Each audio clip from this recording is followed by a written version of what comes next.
कुलदीप यादव, जसप्रीत बुमराह, मोहम्मद शामी, अर्शदीप सिंह।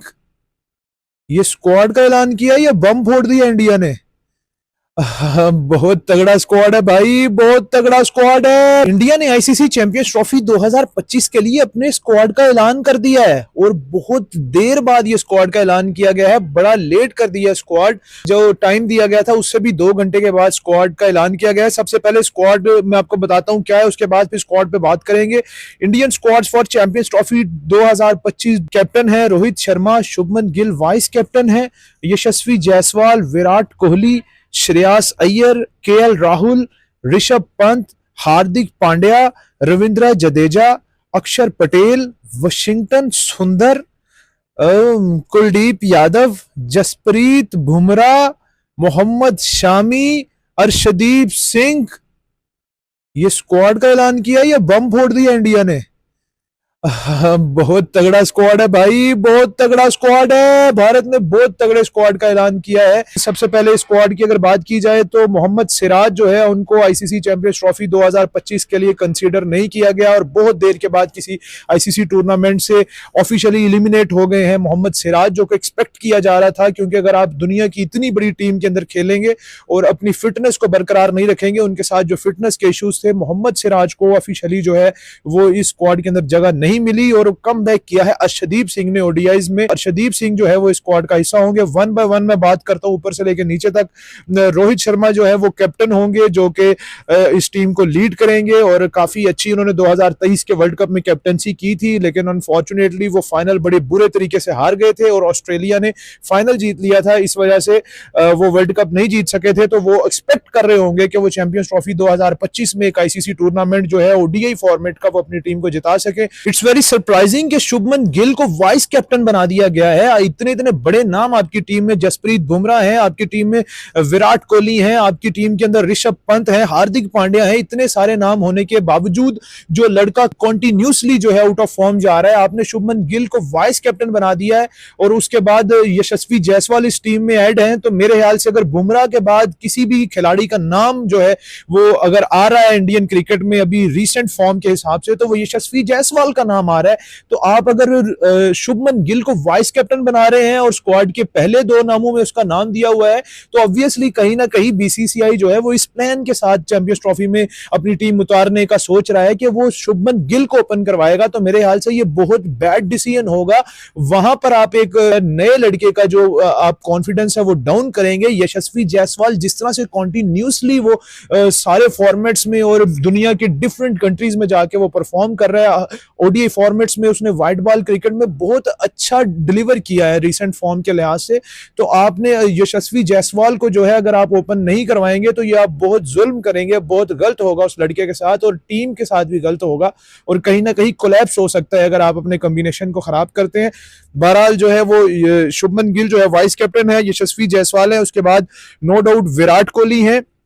विराट कोहली थोड़ा थोड़ा गिरे गिरे नजर आ रहे हैं। जब ये थोड़ी सी उनकी फॉर्म आउट हुई है, मीडिया पे तनकीद होना शुरू हुई है, ऑस्ट्रेलिया में कुछ सैम कॉन्स्टास और बाकी खिलाड़ियों के साथ उनकी कंट्रोवर्सीज बनी है, विराट कोहली थोड़ा सा सर झुका के थोड़ा सा साइलेंट मूड में नजर आ रहे हैं। नहीं विराट कोहली, हमें वो विराट कोहली चाहिए जो बिफरा हुआ नजर आता है, जो ग्राउंड के ऊपर एक पूरी आंखें निकाल के एक तगड़ा विराट कोहली हमें चाहिए और बहुत कुछ प्रूव करना पड़ेगा इस आईसीसी टूर्नामेंट में। चैंपियंस ट्रॉफी बहुत बड़े लेवल का टूर्नामेंट होता है, बड़ी सारी आइज होंगी, इंडो पाक का मैच होगा, अलबत्ता यूएई में जो है वो यूज पिचेस होंगी जहां पर अभी आईएल टी20 हो रहा है और रिसेंटली जो है वो काफी सारे वहां पर मैचेस पहले जो है वो देखने में मिले हैं, टी10 लीग मिली है। तो यूज पिचेस होंगी जहां पर बॉलर्स भी काफी ज्यादा डोमिनेट करेंगे, बॉल फंस के आएगा, ड्यू का फैक्टर भी हो सकता है, तो बड़ा मुश्किल होगा वहां पर बैट्समैनों के लिए। लेकिन नो डाउट विराट कोहली जिस कैलिबर का बैट्समैन है उसको प्रूव करना होगा, उन विकेट्स के ऊपर खेलना होगा और जिस तरह उनकी फॉर्म जो है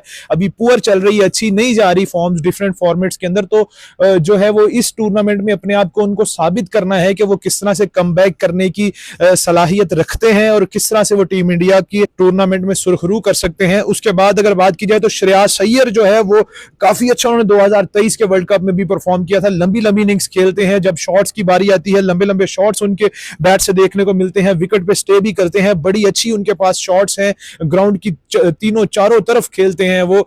तो बड़ा अच्छा जो है ये एडिशन है ओडीआई फॉर्मेट की। अगर बात की जाए तो Shreyas Iyer is my personal favourite player in the Indian middle order. उसके अलावा केएल राहुल जो है वो इस टीम का हिस्सा है। केएल राहुल के ऊपर तो कोई डाउट हो ही नहीं सकता, जिस तरह से वो डिलीवर कर रहे हैं, जिस तरह से वो परफॉर्म कर रहे हैं, जिस तरह से वो जो है स्टेमिना रखते हैं मिडिल ऑर्डर को लेके चलने का। तो केएल राहुल इस टीम का हिस्सा है। उसके बाद Rishabh Pant, no doubt the greatest Pant, उनके ऊपर तो कोई बात करनी बनती नहीं है। ग्राउंड की चारों तरफ जब आपको आपकी सारी टीम फेल हो गई होती है तो ऋषभ पंत के आपको छक्के चौके नजर आ रहे होते हैं और उसका एक कैमियो जो होता है वो टीम इंडिया को किसी बंवर से उठा के कहां पे ले जाता है।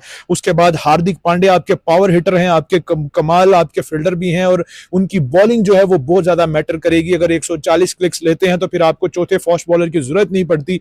तो हार्दिक पांड्या इस टीम का हिस्सा होंगे। उसके बाद no doubt the great Ravindra Jadeja. तो बड़ी एक जो है ना तगड़ी जो सीनियर तरीन टीम है इंडिया ने वो सिलेक्ट की है। रविंद्र जडेजा जो है वो इस 11 का हिस्सा होंगे, जो कि अपनी स्पिन के चमत्कार से और अपने लेफ्ट हैंड बल्लेबाजी जो कि वो जाने जाते हैं दुनिया में, तो वो जो है वो इसमें खेलेंगे। तो बड़ी एक सीनियर टीम जो है इंडिया ने सिलेक्ट की है। उसके अलावा अक्षर पटेल जो कि इंडिया को काफी सारे जोखिमों से निकाल चुके हैं और कई दफा रोहित शर्मा उनको 1 डाउन 2 डाउन में भी एडजस्ट करते हैं। वैसे तो वो लेट में आते हैं, टेल एंडिंग में आते हैं, डाउन द ऑर्डर आते हैं, लेकिन अक्सर जो है ऐसी सिचुएशन बन जाती है कि अक्षर पटेल को अप इन द ऑर्डर जो है वो भेजा जाता है, प्रमोट किया जाता है। और अक्षर पटेल ने काफी ज्यादा मैचेस उनको जितवाए हैं ऊपर आके। वो 30 40 50 रन का कैमियो खेल के टीम इंडिया को जो है मुश्किल से निकालने की एबिलिटी रखते हैं। उसके बाद वाशिंगटन सुंदर जो है वो मेरे ख्याल से मोहम्मद सिराज की रिप्लेसमेंट है अगर देखा जाए, क्योंकि अर्शदीप तो पहले भी खेलते आ रहे थे। वाशिंगटन सुंदर जो है वो एज अ ऑलराउंडर जो है वो टीम इंडिया में शामिल हुए हैं। तो तीन जो है वो मिला के आपके पास स्पिन ऑलराउंडर बनते हैं, जिसमें रविंद्र जडेजा है, अक्षर पटेल है, वाशिंगटन सुंदर है। ये तीनों स्पिन बॉलिंग की एबिलिटी भी रखते हैं और उसके साथ साथ एक अच्छी बैटिंग फ्लो को भी साथ लेके चल बनते हैं। तो इंडिया का लोअर ऑर्डर जो है वो काफी हद तक स्ट्रांग है, क्योंकि हार्दिक पांड्या भी वहां मौजूद है और उसके अलावा सुंदर, जडेजा और अक्षर पटेल भी हैं। और मोहम्मद शामी की भी अभी बात करते हैं, वो भी अच्छी एक हैंडी बैटिंग कर सकते हैं। तो इंडिया का लोअर ऑर्डर बहुत ही तगड़ा है, बहुत स्ट्रांग है, जो कि ओडीआई फॉर्मेट में बहुत जरूरत होती है कि अगर आपकी ऊपर से बैटिंग कोलैप्स करती है या आपके कुछ रन्स बच जाते हैं तो आपके नीचे जो खिलाड़ी हैं वो रन्स करने वाले हों, जो बाकी टीम्स में बहुत कम दिखता है। तो कुलदीप यादव जो है वो नो डाउट एक बहुत ही ब्रिलियंट स्पिनर है, वो इस टीम के अंदर शामिल है। उसके अलावा जसप्रीत बुमराह जो है वो उनकी वजह से ये स्क्वाड लेट हुआ है, जसप्रीत बुमराह की वजह से, क्योंकि उनकी फिटनेस के ऊपर काफी सारे जो है वो क्वेश्चन मार्क साइंस थे। तो अब जसप्रीत बुमराह को ऐड कर लिया गया है, लेकिन बीसीसीआई ने कोई भी इसकी एक्सप्लेनेशन नहीं दी। जसप्रीत बुमराह की अगर बात की जाए तो काफी सारे क्वेश्चन मार्क साइंस हैं, काफी ज्यादा मीडिया हाउसेस में ये रूमर्स फिर रहे हैं कि Jasprit Bumrah is not a totally fit, और बीसीसीआई जो है उन्होंने भी कोई ऐसी एक्सप्लेनेशन अभी तक जसप्रीत बुमराह पे अपडेट नहीं की कि वो क्या टोटली फिट हैं, वो सारे मैचेस में बॉल कर पाएंगे या नहीं कर पाएंगे। रिपोर्ट्स के मुताबिक उनको इंग्लैंड सीरीज के अंदर भी पिक किया जाएगा और इंग्लैंड सीरीज के अंदर उनको कम से कम एक आधा मैच खिलाने की कोशिश की जाएगी बीसीसीआई की तरफ से। बट जो रिपोर्ट्स हैं वो ये हैं कि जसप्रीत बुमराह टोटली फिट नहीं है। तो this is the key point from the point of view of team India कि अगर जसप्रीत बुमराह मुकम्मल फिट होकर बॉलिंग करते हैं तो फिर टीम इंडिया बिल्कुल कुछ अलग दिखेगी। और अगर जसप्रीत बुमराह मुकम्मल फिट नहीं होते या अगर वो कई मैचेस से ड्रॉप कर दिए जाते हैं तो ये फिर वरी साइन होगा टीम इंडिया के लिए। तो ये देखना होगा कि जसप्रीत बुमराह कितनी जल्दी रिकवर करते हैं और कितना ज्यादा जो है उनका रोल आईसीसी चैंपियंस ट्रॉफी के अंदर जो है वो देखा जाता है। उसके बाद मोहम्मद शामी जो है उन्होंने काफी देर के बाद टीम इंडिया में वापसी की है और ये राइट टाइम था। मोहम्मद शामी को अच्छा रेस्ट दिया उन्होंने, बॉर्डर गवास्कर ट्रॉफी में नहीं लेके गए। बाकी जो सीरीज हुई है, न्यूजीलैंड की सीरीज हुई है या पास में साउथ अफ्रीकन जो टूर था उसमें भी मोहम्मद शामी को कंसीडर नहीं किया था। अच्छी बात है, बीसीसीआई अपने सीनियर खिलाड़ी को मोहम्मद शामी ने प्रूव किया है, लेकिन एक मोहम्मद शामी के साथ बड़ी बैड लक है जो शायद आपको नहीं पता। अब तक 11 आईसीसी के टूर्नामेंट्स मोहम्मद शामी के साथ इंडिया ने खेले हैं और सारे ही हारे हैं। 2024 का T20 वर्ल्ड कप शामी के साथ नहीं खेले और वो जीत गए।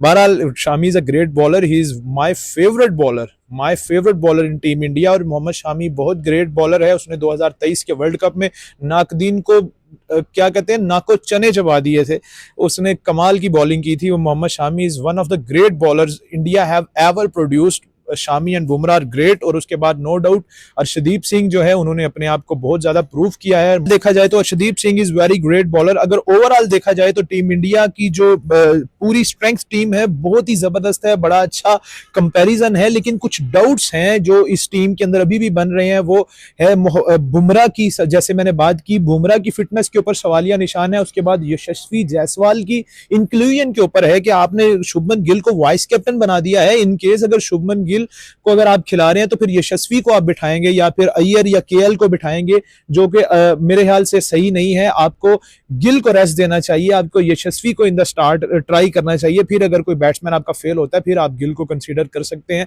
तो ये मेरे ख्याल से एक ब्लंडर है। और उसके अलावा आपकी बुमराह की फिटनेस है, उसके बाद Shami is coming back from the injury, वो किस तरह से परफॉर्म करेंगे ये बहुत बड़ा क्वेश्चन मार्क साइन रहेगा। वो शायद इंग्लैंड सीरीज के लिए सिलेक्ट हो, वहां पे उनको प्रूव करना है। Kuldeep is not totally fit और कुलदीप को भी प्रूव करना है। तो ये काफी चैलेंजिंग कंडीशंस होंगी जहां पर टीम इंडिया को कुछ चीजें प्रूव भी करना है। बट नो डाउट के ये one of the greatest squads among all the squads announced मुझे लग रहा है, क्योंकि इंडिया का बहुत तगड़ा स्क्वाड है, बहुत तगड़ा स्क्वाड है। जब आप एशियन कंडीशंस में, जब आप यूएई की कंडीशंस में आते हैं तो इंडिया की ये टीम जो है ये बहुत ज्यादा कंसीडर करती है। लेकिन यूएई में उतना अच्छा आईसीसी का अभी तक इंडिया का रिकॉर्ड रहा नहीं है। लेकिन क्योंकि स्पिनर्स के बहुत सारे ऑप्शंस हैं, आपके पास स्पिनिंग ऑलराउंडर्स हैं, इंडिया के पास जितने भी स्पिनर्स हैं कुलदीप के अलावा बाकी सारे के सारे जो हैं वो सब बैटिंग कर सकते हैं, जिसमें अक्षर है, जिसमें जड्डू है, स्पिन ऑलराउंडर्स हैं। उसके बाद Hardik Pandya fast bowling allrounder है, कुलदीप है, शामी है, बुमराह है। तो उनकी बॉलिंग यूनिट बड़ा स्ट्रांग है। और नो डाउट अगर कोहली अपने दिन पे चल जाएगा तो फिर किसी और को बैटिंग की जरूरत भी नहीं पड़ेगी। और श्रेयस अय्यर, केएल राहुल, ऋषभ पंत, बहुत स्ट्रांग बैटिंग लाइनअप है। सारे मैचेस इंडिया अपने दुबई में खेलेगी। पाकिस्तान के खिलाफ इंडिया का मैच होने जा रहा है। और याद रखिए कि Shaheen is not that one which was performing recently with low pace. He is bowling now up than 140, 142, 145 clicks he is having. If you have watched the recent matches of Shaheen Shah Afridi in recent tours of South Africa and Australia, all those matches he have performed really well. He have got his form back, his pace back. So Shaheen Afridi is looking different. तो लग रहा है कि कोई एक आधा spell वैसा होगा कि वो ऊपर से इंडिया की अगर ओपनिंग की जोड़ी जो है वो शाहीन अफरीदी ने तोड़ दी तो फिर वही मसला बनेगा जो पहले बनता आया है। तो बड़ा तगड़े मुकाबले होने लगे हैं इस वक्त। इन पाकिस्तान की ओडीआई टीम बहुत तगड़ी फॉर्म में है और इंडिया ने अपना एक ब्लॉकबस्टर स्क्वाड जो है उसका ऐलान कर दिया है। तो अब पता चलेगा कि कौन जीतेगा। So stay tuned and subscribe Cric Media for all the updates of Champions Trophy. बड़ा तगड़ा तड़का होने वाला है और हमारा प्लान बन रहा है कि हम स्टेडियम्स में जाके आपके लिए कवरेज करेंगे। इसलिए हमारे चैनल को सब्सक्राइब करें और क्रिकेट की तमाम अपडेट्स के लिए हमारे चैनल के ऊपर आप मौजूद रहिए। सबसे पहले क्रिक मीडिया आपको अपडेट्स देगा। तो अब तक के लिए अल्लाह हाफिज।